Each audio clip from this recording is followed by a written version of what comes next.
Terkait dengan upaya kriminalisasi yang saat ini tengah berjalan, kami menghimbau kepada rekan-rekan advokat, para praktisi hukum, supaya kita semua bersatu memberikan dukungan kepada Mas Roy Suryo dan kawan-kawan yang saat ini menghadapi proses yang secara nyata menurut pandangan kita ini bagian dari kriminalisasi, supaya proses ini berjalan secara benar, terutama pihak Polri harus netral.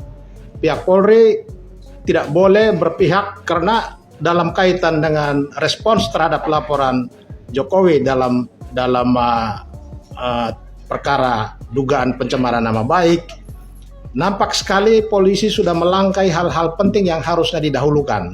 Ini menunjukkan bahwa sinyal kriminalisasi itu mulai terjadi. Ya, itu kalau ada yang mengkritik tidak perlu dilaporkan.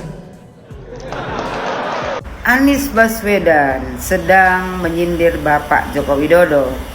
Anies ini memang hobinya sindir menyindir. Ya, kata Anies, kalau ada yang mengkritik tidak perlu dilaporkan.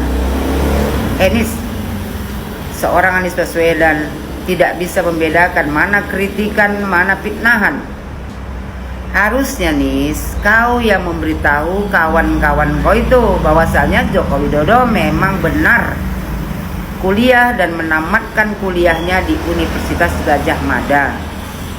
Itu kan kawan kau tuh yang memfitnah Pak Jokowi itu, si Tipa, kawan kau dari SD. Harusnya kau sampaikan kepada si Tipa, Panci, Rismon, Padilah dan kelompok kau lainnya bahwasanya benar Joko Widodo pernah mengenyam pendidikan di Universitas Gadjah Mada dan mendapat gelar insinyur. Bukannya 2014, sewaktu pertama kali Joko Widodo mencalonkan diri menjadi presiden, ya, bersama JK, kau jadi jubir tim ses Pak Jokowi JK. Kau bangga-banggakan Joko Widodo, ya, kau bilang teman-teman Gadjah Mada harus ingat ada dagelan Gadjah Mada itu alumninya tidak mungkin jadi presiden. Terus kau bilang tahun ini kita buktikan alumni Gadjah Mada bisa jadi presiden Republik Indonesia. Dialah Jokowi.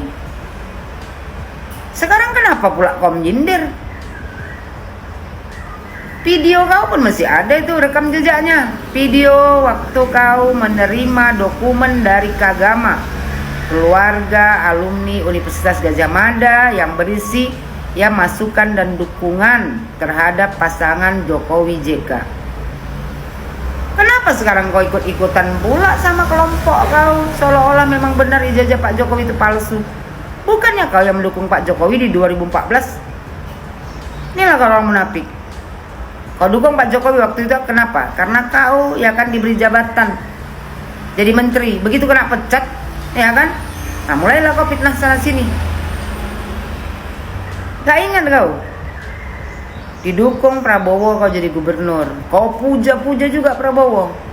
Kau bilang kau tidak akan mencalonkan diri menjadi presiden kalau ya Prabowo masih mencalonkan diri menjadi presiden. Buktinya kau calonkan diri kau, kalah.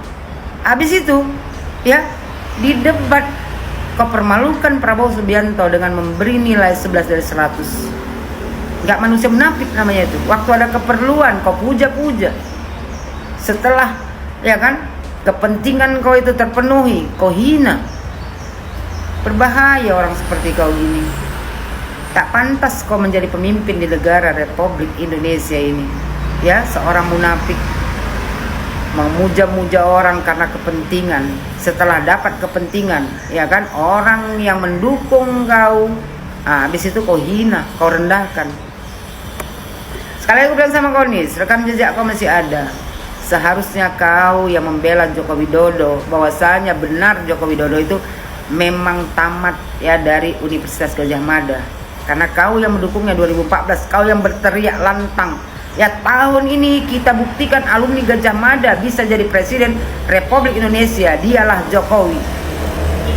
Sekarang kau pula ya yang mendukung kawan-kawan kau memfitnah Pak Jokowi dengan ijazah palsu. Biang keributan di negara Republik Indonesia ini adalah kau sendiri. Ingat nggak kau waktu kau mencalonkan diri jadi gubernur, ribut. Setelah kau kalah capres, ribut sampai hari ini. Tobatlah. Ya, jangan berkedok Islami. Kalau di hati punya kedengkian busuk. Kapan mau maju negara Republik Indonesia ini kalau orang-orang seperti ini masih dibiarkan berteriak-teriak, menyindir sana menyindir sini?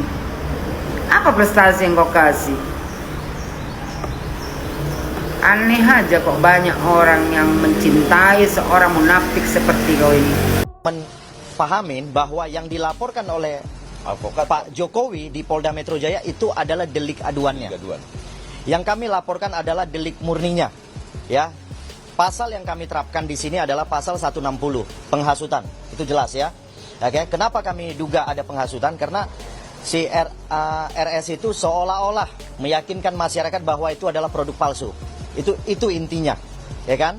Itu intinya. Ya. Yang kemudian kami jongtokan lagi kepada pasal 28 ayat 2, mempublikasi melalui media. Oke, media online, ya, YouTube ataupun yang lain-lain, ya. Kemudian nanti kami lihat dalam pemeriksaan, pastinya kami akan menambahkan pasalnya, ya. Nah, tapi pasal itu kami belum bisa sampaikan sekarang, ya. Kami belum bisa sampaikan karena nanti pada saat pemeriksaan aja. Nah, pada saat pemeriksaan kita akan lihat memang apabila ada terkait terhadap unsur yang nanti kami mau nambahkan pasalnya, maka kami akan tambahkan. Oke? Ada yang mau ditanyakan? Silakan teman-teman. Intinya bahwa pasal yang kita terapkan adalah pasal-pasal yang memang delik murni, ya, absolute offenses, ya, absolute offenses. Jadi berbeda antara kuasa hukum Pak Jokowi dengan kami, Advokat Public Defender, kita menerapkan pasal yang pastinya absolute offenses. Ya, ini untuk penambahan pasalnya, itu bocorannya ya.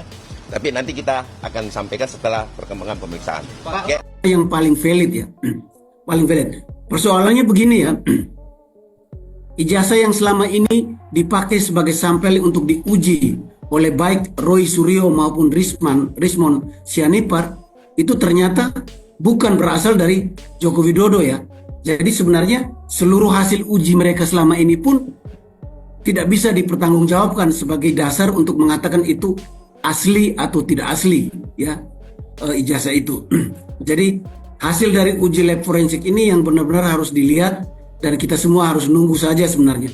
Tapi ini sudah beredar kemana-mana, UGM sudah digugat. Tadinya saya berharap UGM dipanggil oleh pengadilan, entah di Bareskrim atau di Polda untuk mampir, tapi rupanya ada orang yang tidak sabar lalu menggugat langsung ke UGM.